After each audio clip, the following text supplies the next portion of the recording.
Est-ce que toi aussi tu te poses cette question qu'on voit partout? Est-ce que le sucre ça fait grossir? Est-ce que pour perdre du poids je dois arrêter de manger du sucre? Si tu te poses cette question, reste avec moi dans cette vidéo, on va tout détailler, essayer de tout comprendre un maximum et tu vas devenir un véritable expert du sucre. Mais d'abord, pour tous ceux qui ne me connaissent pas, je me présente très rapidement. Je suis Lucie Casanova, diététicienne nutritionniste et chef de cuisine. Sur cette chaîne, on parle d'alimentation dans tous les sens, que ce soit au terme sociétal, dans le terme biochimique, dans la cuisine, le plaisir, l'équilibre, on aborde tout. Voilà, donc n'hésite pas à t'abonner à la chaîne et mets un pouce en l'air si la vidéo t'a plu. Reste à la fin de cette vidéo parce que je vais te partager quelques petites astuces très simples à mettre en place dans ton quotidien pour pouvoir réduire ta consommation de sucre et réguler ta glycémie et être en meilleure santé. Mais en fait, déjà pour commencer, quand on dit sucre, on veut dire quoi ? Je pense qu'il y a un amalgame qui est fait régulièrement entre les sucres, les glucides, qu'est-ce que c'est que tout ça ? Et bien souvent on pense que le sucre c'est la poudre, voilà vraiment le sucre en poudre qu'on va mettre dans les desserts et le reste des glucides. En tout cas voilà, tout ça ça a l'air un peu confus et je vais vous expliquer. Donc déjà le sucre, les sucres, parce qu'il y en a tout un tas, en fait ce sont des molécules glucidiques. Donc en fait qui contiennent ce qu'on appelle des oses. Ce sont des molécules carbonées qui composent donc toutes les molécules glucidiques. Donc que ce soit dans un fruit, ou que ce soit dans du chocolat, ou que ce soit dans des fruits secs, ou même encore dans vos lentilles. Bref, vous l'aurez compris, tout ça c'est des molécules faites à partir un peu des mêmes ingrédients, les oses, mais en tout cas ils ont des structures très différentes et ça change la donne. Parlons un peu biochimie très rapidement pour comprendre tout ça. On peut ranger ces molécules en deux catégories. On a les glucides simples qui sont formés avec une ou deux molécules comme le glucose, le fructose, le lactose, le galactose, le maltose. Vous pouvez entendre que ça finit un peu toujours par ose.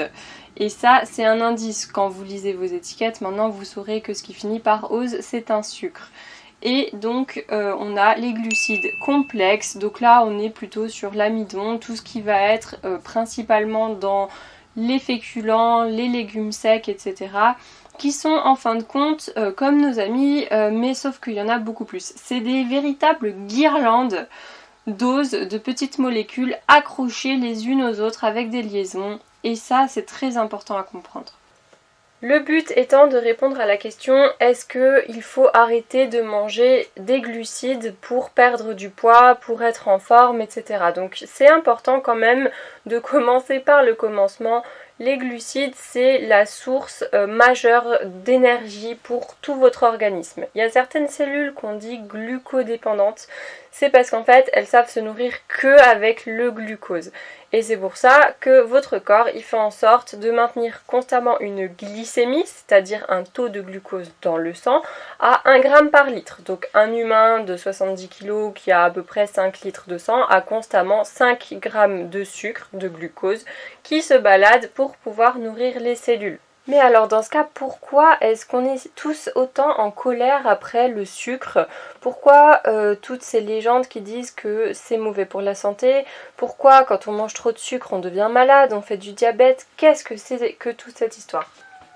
Et bien voilà, c'est important de comprendre que ce qui va vous faire du mal, c'est pas le sucre à proprement parler, c'est quand il y a trop de sucre. Ça va faire que votre pancréas va sécréter de l'insuline, et l'insuline, c'est l'hormone du stockage. Et oui, c'est le rôle de l'insuline. Elle voit qu'il y a trop de sucre dans le sang, donc là, il y a des alarmes partout dans votre corps, et elle arrive, elle dit ok, je prends le sucre et je vais le mettre ailleurs. Sauf qu'elle peut malheureusement pas le faire disparaître comme ça, dans le cosmos. Elle est obligée de le mettre quelque part. Donc ce qu'elle va faire, c'est qu'elle va le transformer en gras pour que vous puissiez le stocker dans vos tissus adipeux.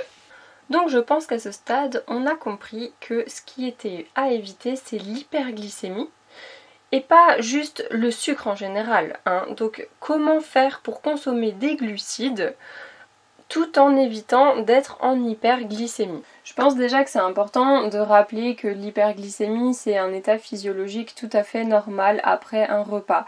Ce qui est gênant c'est quand on est en hyperglycémie très fort et un peu tout le temps, et là effectivement c'est ce qui fait que on va avoir beaucoup de stockage, une prise de poids et peut-être à force développer des maladies métaboliques comme par exemple le diabète ou l'obésité. On va revenir à nos deux familles, les glucides simples et les glucides complexes. Les glucides simples par exemple, ils sont dans les fruits.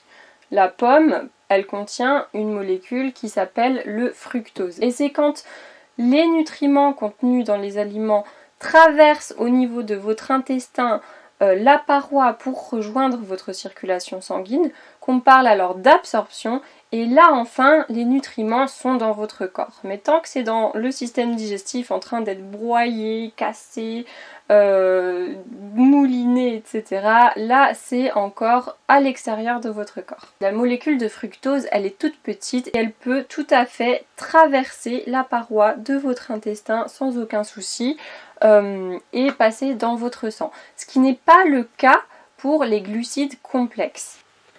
Si on prend l'exemple d'un bol de riz, et donc en règle générale les féculents comme les pâtes ou la semoule, etc., on va retrouver à l'intérieur des glucides complexes qui sont des très très grandes chaînes de molécules de glucose.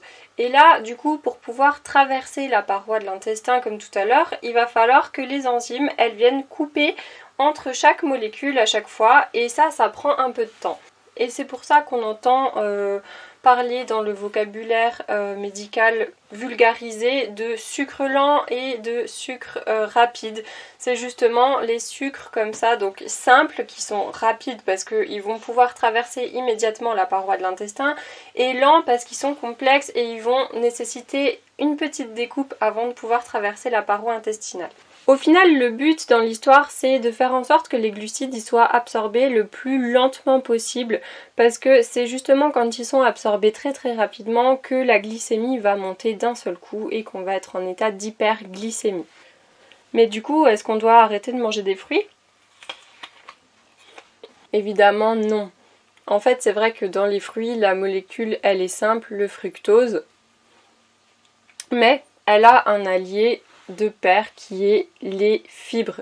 Dans les végétaux, les fruits, les légumes, les céréales surtout complètes, les légumes secs, etc., il y a des fibres. En fait, vous pouvez donc imaginer les fibres comme une sorte de tissu qui va venir envelopper les nutriments, comme donc en l'occurrence un sucre, et qui va donc empêcher l'accès aux enzymes digestives qui vont devoir grignoter tout doucement, se frayer un passage au milieu de cette jungle de fibres pour pouvoir récupérer la molécule de fructose et la faire passer dans la paroi de l'intestin. Et donc c'est ça qui est intéressant, c'est que les molécules de sucre simple, on va pouvoir les trouver donc dans les fruits, mais à la différence entre un jus de fruits et un fruit à croquer, c'est les fibres. Le jus de fruit, au final, le fructose, il se retrouve au milieu de l'eau, parce qu'un jus de fruit, clairement, c'est du sucre et de l'eau avec quelques vitamines et minéraux. Donc là, clairement, c'est hyper disponible et ça, on va l'absorber très très très très vite. Donc quand on boit un verre de jus d'orange, hop, tout de suite, le sucre, il passe dans notre sang, ça, c'est ultra rapide.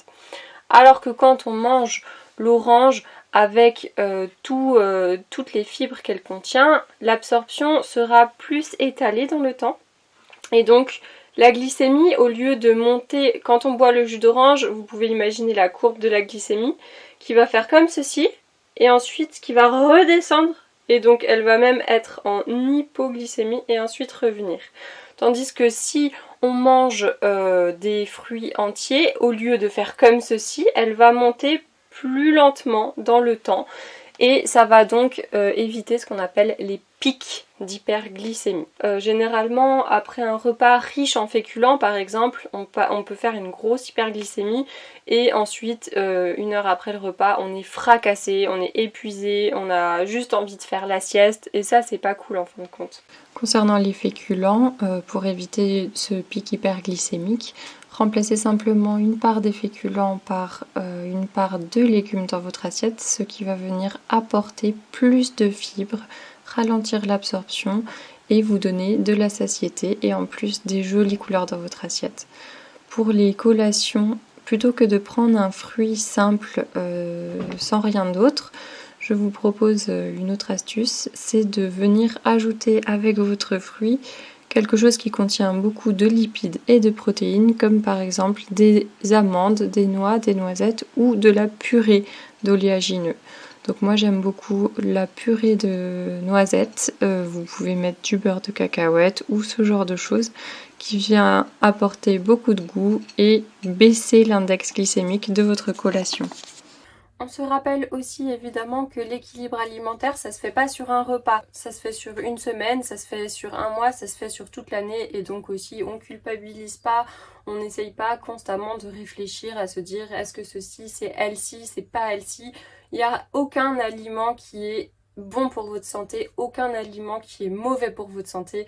Il n'y a qu'une multitude d'aliments qu'il faut combiner, associer, déguster, profiter et cuisiner. Donc tout ça vraiment, c'est, je le dis à chaque fois et je cesserai jamais de vous le répéter. Bien évidemment, quand vous avez envie de manger des gâteaux, des sucreries, etc. Du moment que ça reste occasionnel, que vous n'avez pas de problème avec ça, que c'est vraiment conscient, dans le plaisir, etc. Et ben, il n'y a aucun souci à ça. N'essayez pas de penser à votre glycémie ou quoi que ce soit.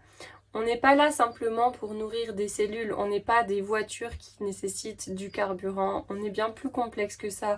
Et la nourriture, c'est pas fait juste pour nourrir notre cellule, mais c'est aussi fait pour nourrir l'âme.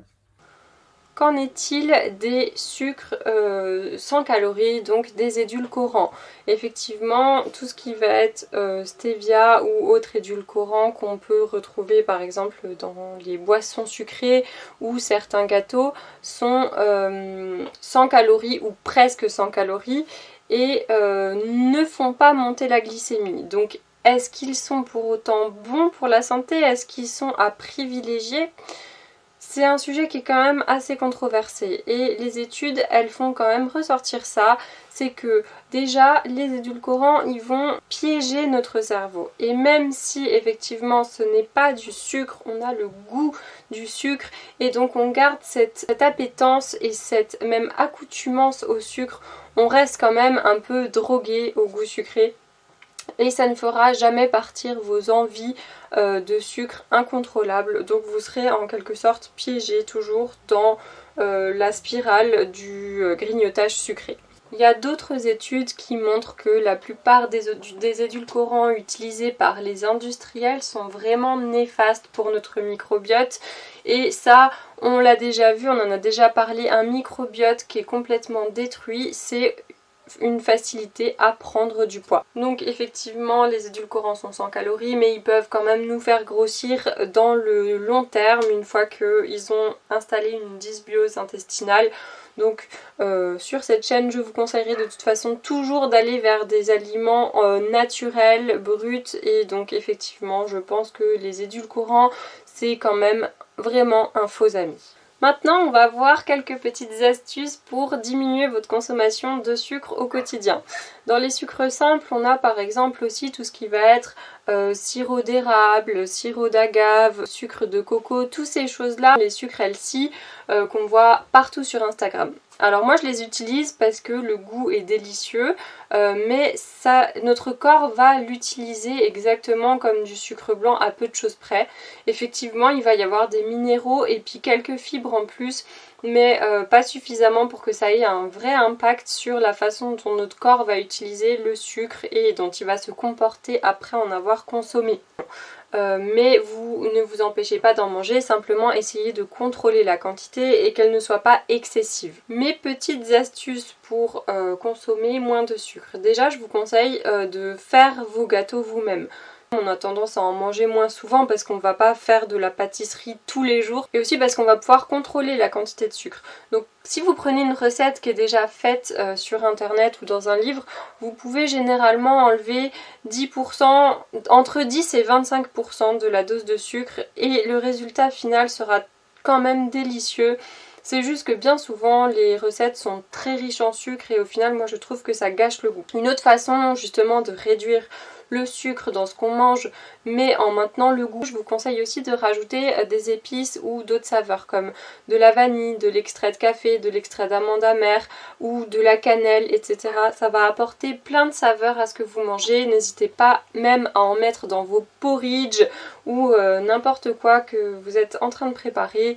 Ça vous permet de réduire la quantité de sucre et de garder un goût délicieux. Une autre astuce, encore une fois, si vous préparez des gâteaux ou même pour vos porridge, des préparations un peu plus rapides ou même par exemple pour sucrer vos yaourts, je vous conseille d'utiliser plutôt des purées de fruits. Donc vous pouvez utiliser de la banane écrasée que maintenant on connaît comme assez classique dans le banana bread par exemple, mais vous pouvez utiliser de la compote de pommes, de la purée de mangue, ce que vous voulez, et comme ça va vous permettre d'apporter une petite touche sucrée à votre dessert, mais avec aussi les fibres contenues dans la compote. Du coup c'est quand même un bon bonus. Enfin, si vous êtes un gros consommateur de boissons sucrées, en disant boissons sucrées, je parle aussi des jus de fruits et que vous souhaitez arrêter pour réduire votre quantité de sucre, n'hésitez pas à essayer d'aromatiser l'eau avec du jus de citron ou des fruits entiers, des feuilles de menthe, du basilic, des choses comme ça. L'eau aromatisée c'est quand même très agréable. Vous pouvez essayer aussi avec de l'eau pétillante, ça permet de faire une transition. Si vous aimez ça aussi, vous pouvez partir sur des boissons pétillantes comme le kéfir ou le kombucha qui contiennent seulement moins de 1 g de sucre par litre. Donc c'est des restes de sucre en fin de compte. Et c'est des boissons voilà, qui ont un goût fruité, qui sont acidulées, pétillantes. Et je pense que pour les personnes qui sont accros au soda, ça peut être une bonne alternative. C'est en plus voilà, une boisson fermentée qui est très bonne pour la digestion. Donc n'hésitez pas à essayer de goûter et regoûter encore plusieurs fois. Parce que c'est vrai que quand on a l'habitude de choses industrielles et ultra sucrées, quand on passe à des choses naturelles comme ça, au premier abord c'est surprenant, c'est pas forcément très attirant, et puis petit à petit on s'habitue et finalement on finit par préférer la version naturelle que la version industrielle.